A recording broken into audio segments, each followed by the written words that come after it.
یہ ہے جرم کہ جب کوئی ایسا جرم کر لے، سامعین عزیز وقار، عام ڈکیت چوری جرم کرے، ڈاکہ ڈالے تو اس کو سزا وہی ملتی ہے، لیکن جب پولیس کی وردی میں ڈکیتیاں کرے تو لوگ کہتے ہیں تیرا حق نہیں سی۔ اسی لیے ہم وکلاء حکمرانوں کو کہتے ہیں وہ کوئی عام شخص اگر آئین کو پامال کرے تو پھر اور ہے، لیکن اس طاقت کے ساتھ اگر آئین کو توڑے گا تو ہم اس لیے ڈکٹیٹرشپ کے خلاف کھڑے ہو جاتے ہیں۔ برادران اسلام، میرے امام، میں بات کو کنکلوڈ کرتا ہوں، میرے امام علی مقام حریت فکر، آئین کی پاسداری، سپرمیسی آف لا اور sovereignty of Allah the almighty, اس کے لیے میدان میں آئے۔ ہم آج بھی 14 صدیوں کے بعد امام کو سلام کرتے ہیں۔ مجھے I forget the name of the person but still I remember the line I would like to say here. The bee is honored not because she labors but because she labors for others.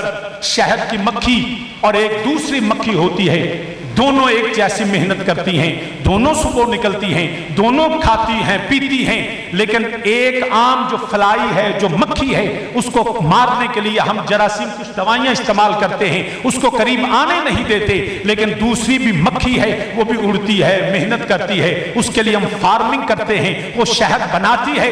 دونوں کی محنت میں تو فرق نہیں ہے، لیکن فرق یہ ہے the bee is honored not the fly۔ شہد کی مکھی قابل عزت ہے، کیوں؟ محنت کی وجہ سے؟ no, not at all۔ یہ نہیں کہ وہ محنتی بڑی ہے۔ the bee is honored not because she labors، اس لیے نہیں کہ وہ محنت کرتی ہے، because she labors for others۔ اس کی جو محنت ہے اس کے اپنے کام کے لیے نہیں ہے، وہ دوسروں کے کام آتی ہے۔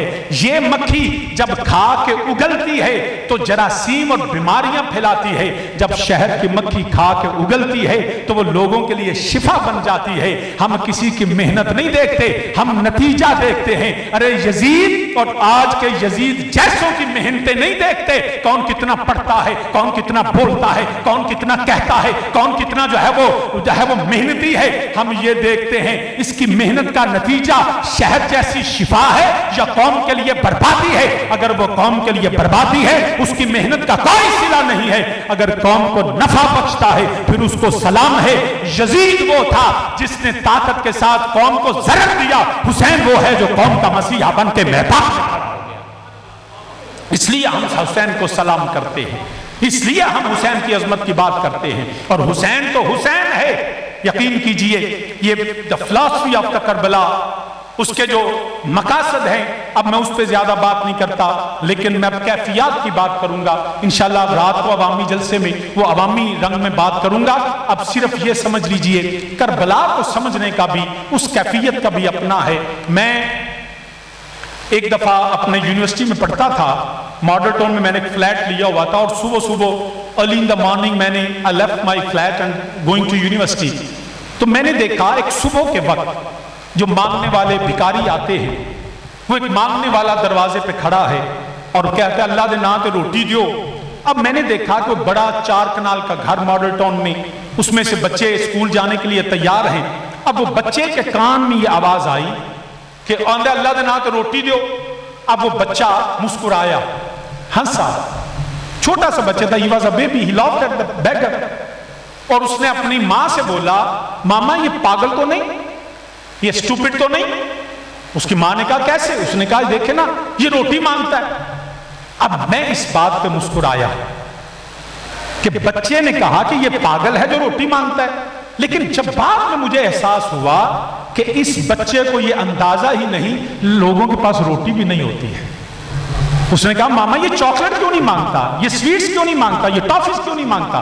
کیونکہ اس بچے نے کبھی بھوک نہیں دیکھی تھی، اس بچے نے کبھی وہ روٹی کے بغیر، اس کے تو ٹیبل پہ 4 ڈشیں پڑی رہتی تھی، پھر بھی وہ ضد کرتا تھا تو باہر سے برگر اور شوارمے منگوائے جاتے تھے۔ اب بچہ تو اس کو آئیڈیا ہی نہیں ہے کہ لوگوں کے پاس روٹی بھی نہیں ہوتی ہے۔ اس لیے اللہ نے جتنے نبی بھیجے وہ قوم کے اندر سے بھیجے، یہ نہیں ہوا اور قوم کے متوسط طبقے سے بھیجے، خاندان اعلیٰ تھے، لیکن ان کو میرے نبی بھی، لوگ کہتے ہیں جی وہ غریبوں کے بچے تھے، بالکل جھوٹ ہے۔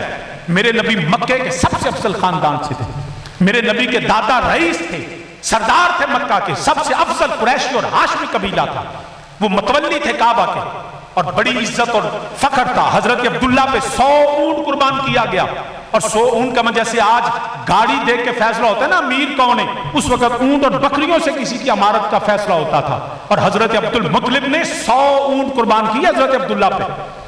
تو وہ اب غریبوں کے بچے نہیں تھے، لیکن میرے نبی کو اللہ نے غریبوں میں رکھا. میرے نبی پیدا ہوئے تو سر سے باپ کا سایہ نہیں تھا، 6-7 سال کے ہوئے ماں نہیں تھی، بڑے ہوئے تو چچا جناب ابو طالب چلے گئے. پھر حالت یہ ہوئی کہ مکہ سے اپنے گھر سے نبی کو ہجرت پہ مجبور کیا گیا. میرے نبی نے یتیمی دیکھی، میرے نبی نے بھوک دیکھی. یہ اختیاری اللہ نے ان پہ ڈال دی تھی تاکہ جب نبی بھوکا ہوگا نا تو نبی کو بھوکے کا احساس ہوگا، نبی کو غریبوں کا احساس ہوگا. ہمارے ساتھ ظلم یہ ہے کہ ہمارے نمائندے ہم میں سے نہیں ہیں، وہ اس کلاس سے آئے ہیں جنہوں نے کبھی غربت دیکھی نہیں. ان کو کیا پتا کہ جب اس معاشرے میں گھروں میں لائٹ چلی جاتی ہے رات کو بچے کیسے بلکتے ہیں. یہ اس مہنگائی کے اندر یہ بچوں کی غربت کا جو حالت ہے یہ کیسے گزارا کرتے ہیں، ان کو احساس ہی نہیں ہے. میں حافظ آباد سے یونیورسٹی آتا تھا، یہ اس وقت سنڈے کی چھٹی ہوتی تھی، جمعے کی چھٹی ہوتی تھی، تو ہم گاڑی کا جو ہوتا ہے چھوٹا ہم دے اساں باری جو چھال مار کے سیٹ مار لے نہیں کر رہے، سیٹ نہیں ملتی تھی. یقین کریں 93-4 سے میں لاہور میں FC کالج سے میں نے گریجویشن کی، اس وقت سے لے کے آج 94 کہاں اور 2026 کہاں، 32 سال بعد آج بھی میرے حافظ آباد کے بچے اسی طرح گدھے اور بھیڑوں کی طرح وہ سفر کرتے ہیں. ہمیں پاکستان میں باعزت سفر نہیں کو دے سکا. جی حالت کیوں کہ وہ ہم میں سے نہیں ہیں، ان کے ترجیحات کچھ اور ہیں. برادران اسلام، میرے نبی کو اللہ نے یہ سکھایا. یزید بھی اس نے بھی ایک ایسی جگہ پہ آنکھ کھولی تھی. حضرت امیر معاویہ جو تھے وہ ایک بادشاہ تھے اور وہ اس دور میں پلا تھا، لیکن حسین کو جنت کے شہزادہ ہونے کے باوجود بھی میری پاک زہرا بطول کو پتا تھا کہ صبر کے میدان سے گزرنا پڑے گا، اس کو بھوک برداشت کرنی پڑے گی. 3 دن فاقے رہے. ارے جن کے گھر میں جبریل بغیر اجازت کے نہیں آتا تھا وہ حسین بھوکا رہا کرتا تھا، وہ حسن بھوکا رہا کرتا تھا، وہ سیدہ زینب اپنے بے بھائیوں کا خیال رکھتی تھی کیونکہ پتا تھا ان کا امتحان بڑا ہونے والا ہے. تو اپنے بچوں کو بھی میں آپ سے بھی گزارش کرتا ہوں، اپنے بچوں کو یہ جو ہوتا ہے نا ممی ڈیڈی کلاس، اس میں نہ پالا کریں، رف ٹف لائف سکھائیں. اور یہ وقت آنے والا ہے، ہمیں یہ جنگ ہمارے بچوں کو لڑنی پڑے گی. سب سے خطرناک جنگ بھوک کی جنگ ہے، بھوک سے آزمایا جائے گا. آج بھی ضمیر خریدا جاتا ہے تو دولت اور پیسہ اور اقتدار دے کے خریدا جاتا ہے. برادران اسلام، اپنے میرے نبی پیدا کہوں ہوئے لیکن حضرت حلیمہ کے گھر میں چلے گئے. بچوں کو دیہاتی لائف سکھائیں، ان کو گاڑیاں ضرور دیں، نعمتیں اللہ نے دی ہیں ضرور دیں، لیکن ان کو ایسے نہ بنائیں کہ ان کے بغیر رہ نہ سکیں. ان کو ایسی سخت زندگی سکھائیں تاکہ جب ان کے لیے میدان کربلا سجے تو وہ اپنے ضمیر کو نہ بیچیں بلکہ حسین کی عزت کا رستہ اختیار کر لیں. میرے امام علی مقام، آپ نے میدان کربلا میں ثابت کیا جنت کا شہزادہ کس طرح ریت کے ٹیلوں میں رہا. یزید سمجھتا تھا روک دیا جائے گا، دباؤ بڑھانے لگے، پانی بند کر دیا گیا. 7 محرم کو اور 10 محرم تک 3 دن پانی نہیں، پیاسے شہادتیں ہوئی. 10 محرم کا سورج طلوع، امام نے پھر حجت تمام کی، فرمایا مجھے پہچان لو، میں علی کا بیٹا ہوں، میں زہرا بطول کی گود میں پلنے والا، میں نبی کے کندھوں پہ کھیلنے والا. حسین، you have only one option, you have to withdraw, you have to surrender. آپ نے فرمایا ہو نہیں سکتا. جب بھی کبھی ضمیر کا سودا ہو دوستو، قائم رہو حسین کے انکار کی طرح. فرمایا میرے پاس ذلت حسین کے مقدر میں اللہ نے نہیں لکھی، میں عزت سے جاؤں گا. مسلمان، پھر میرے امام نے ایک بھائی کے بیٹے کے لیے باپ کا جنازہ اٹھانا بڑا آسان کام نہیں ہے. خدا کی قسم، میں نے اپنے والدین کو کھویا ہے، میری ماں چلی گئی، میرے باپ چلے گئے، میری زندگی بے رنگ ہو گئی. ہماری زندگیاں ہمارے والدین کے ساتھ ہیں، زندگی ذمہ داری رہ جاتی ہے، رنگینیاں ختم ہو جاتی ہیں. تب تک ہوتا ہے باپ سراندے تاج محمد، ماما ٹھنڈیاں چھاواں، لیکن پھر بھی بیٹوں کو حوصلہ کرنا پڑتا ہے. قدرت کا نظام ہے، باپ کا جنازہ اٹھانا پڑتا ہے، باپ کی جو ہے وہ چارپائی کو کندھا دینا پڑتا ہے، باپ کے لیے قبر کھودنی پڑتی ہے. اور عمومی رویہ یہی ہے کہ بیٹا باپ کو اٹھاتا ہے، قبرستان میں لے کے جاتا ہے، قبر میں دفن کر کے دعا اٹھاتا ہے. میری دعا ہے کبھی کسی باپ پہ یہ وقت نہ آئے جو حسین ابن علی پہ آیا تھا. میرے حسین نے بیٹوں کے لاشیں اٹھائے ہیں، میرے حسین نے 18 سال کے جوان علی اکبر کا لاشا اٹھایا، میرے حسین نے عباس علمدار کا لاشا اٹھایا، بلکہ بھائی کا لاشا جس طرح میرے حسین نے اٹھایا، سب کے لاشوں کو حسین نے ایک ہاتھ سے پکڑا، اپنے کندھے پہ رکھا اور میدان کربلا سے خیموں کی طرف چل پڑے۔ لیکن جب بھائی عباس کے لاشے کی باری آئی تو کہیں ہونٹ کٹا پڑا تھا، کہیں بازو کٹے پڑے تھے، جسم کے ٹکڑے تھے۔ ایک میں نے کتاب میں پڑھا، حسین نے ایک ہاتھ سے بھائی کو نہیں اٹھایا تھا، بلکہ سر سے میرے حسین نے دستار اتار کے زمین پہ بچھا کے اپنے بھائی کے جسم کے ٹکڑوں کو اکٹھا کیا، جیسے گٹھڑی اٹھاتے ہیں۔ حسین نے سر پہ گٹھڑی کی طرح عباس کو لے کے چل پڑا تھا، اور جب حضرت عباس آخری سانس اس دنیا میں لی تو جب میرے سید نے اٹھانا چاہا تو حضرت عباس نے کہا مجھے اس سانس کے ساتھ واپس خیموں میں نہ لے کے جائیے گا، کیونکہ میں نے سیدہ سکینہ سے وعدہ کیا تھا میں پانی لے کے آؤں گا، خالی ہاتھ جاؤں گا، میری بیٹی کیا کہے گی مجھے، میں شرمسار ہو جاؤں گا۔ برادران اسلام، میرے حسین نے اپنے بھانجوں کے لاشیں اٹھائے۔ جب سیدہ زینب ثانیہ زہرا سلام اللہ علیہا دونوں بیٹوں کو اون و محمد کو میدان کربلا میں بھیجا، میرے سید نے جب بیٹوں کے لاشیں اٹھائے، شہزادوں نے بھی کہا مامو جان ہمیں واپس نہ لے کے جائیے گا، کیونکہ امی زینب نے کہا تھا مامو کے قدموں پہ قربان ہو جانا، میں تم پہ راضی ہو جاؤں گی، اگر زندہ چلے گئے ہم امی کو کیا بتائیں گے۔ میرے حسین نے ان بھانجوں کے لاشیں بھی اٹھائے، میرے حسین نے علی اصغر 6 مہینے کا بھی قربان کیا۔ لوگ کہتے ہیں یہ کربلا کیوں بیان کرتے ہو؟ مسلمان اس لیے کرتے ہیں، اس لیے بیان کرتے ہیں کہ یہ آنسو ہماری کمزوری نہ بن جائیں۔ ہم بتاتے ہیں اتنے ظلم کے باوجود بھی میرا حسین لڑکھڑایا نہیں، ڈگمگایا نہیں، میرے حسین نے میدان کو چھوڑا نہیں، ہر چیز کو قربان کر کے کہا اے میرے اللہ جو تیری رضا ہے وہی تیرے حسین کی رضا ہے۔ یہ آنسو ہماری طاقت ہیں، یہ ہماری کمزوری نہیں ہے، یہ اس غم میں ہے۔ بعض کہتے ہیں جی غم تو 3 دن ہوتا ہے، سوگ تو 3 دن ہے۔ ارے سوگ 3 دن ہی ہے، لیکن ماں جب بھی یاد آتی ہے ہمارے دل غم سے بھر جاتے ہیں، باپ جب بھی یاد آتا ہے، دوست بچھڑا ہوا جب بھی یاد آتا ہے۔ اور میرے نبی کی سنت بھی ہے، جب جبریل امین علیہ السلام نے آ کے عرض کی یا رسول اللہ صلی اللہ علیہ وسلم آپ کا یہ نواسہ شہید ہوگا، ام سلمہ فرماتی ہے میرا نبی رویا۔ احد میں امام حضرت امیر حمزہ کی شہادت ہوئی، 8 سال بعد جب میرے نبی آئے، فتح مکہ ہوا، وحشی نے قتل کیا، اسلام قبول کرنے کے بعد پچھلے گناہ معاف ہو جاتے ہیں۔ میرے امام میرے آقا کے سامنے حضرت وحشی حاضر ہوئے، فرمایا انت وحشی، تو ہے وہ وحشی؟ ہاں یا رسول اللہ میں ہوں، کوئی معافی کی رستہ ہے؟ میرے نبی نے فرمایا جب خدا کو مان لو گے پچھلے سارے معاف ہو جائیں گے۔ میرے نبی نے معاف کر کے فرمایا ذرا مجھے بتاؤ میرے چچا کو کیسے مارا تھا؟ نبی نے خود امیر حمزہ کی شہادت کو سنا اور سن کے میرے نبی نے گریہ فرمایا۔ میرے نبی روئے تو پیاروں کی ذکر سن کے رونا ان کی محبت میں، لیکن جب ذکر حسین کا ہو خدا کی قسم یہ آنسو تیرے لیے نجات کا سبب بن جائیں گے۔ تیرے دل میں نبی کی آل کی محبت، میرے نبی نے فرمایا کعبے کے اندر عبادت کرے، لیکن اگر سینے سے اہل بیت کی محبت نہیں ہے وہ کافر مر گیا، وہ جہنم میں چلا گیا۔ تم نے نمازوں کو آسان سمجھا ہے، کروڑوں نمازیں پڑھو، سینے میں نبی کی آل کا محبت نہیں ہے، تمہاری نمازیں تمہارے منہ پہ دے ماری جائیں گی۔ نبی نے فرمایا 2 چیزیں چھوڑ کے جاتا ہوں، ایک قرآن اور ایک اہل بیت۔ نبی نے صحابہ عظیم ہیں، ہر صحابی مصطفیٰ کو ہمارا سلام ہے، لیکن کیونکہ آخری صحابی کے دنیا سے جانے کے بعد اب کوئی شخص صحابی نہیں بن سکتا، میرے نبی نے فرمایا قرآن اور اہل بیت چھوڑے جاتا ہوں۔ قرآن کو اور اہل بیت کا دامن پکڑے رہنا، کیونکہ یاد رکھنا سب سے بڑا فتنہ دجال ہے۔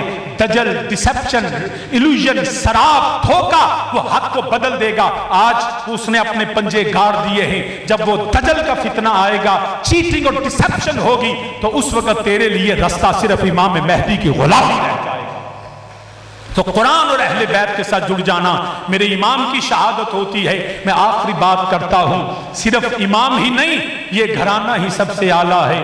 کیا بات رضا اس چمنستان کرم کی، زہرا ہے کلی جس میں حسین اور حسن پھول، بے دم یہی تو 5 ہیں مقصود کائنات، حسین اور حسن مصطفیٰ علی۔ جب امام کی شہادت بھی ہوئی تو میں علی کی بیٹی کو سلام کیوں نہ کروں؟ ارے وہ وومن رائٹس کی وہ چیمپئنز کدھر ہیں؟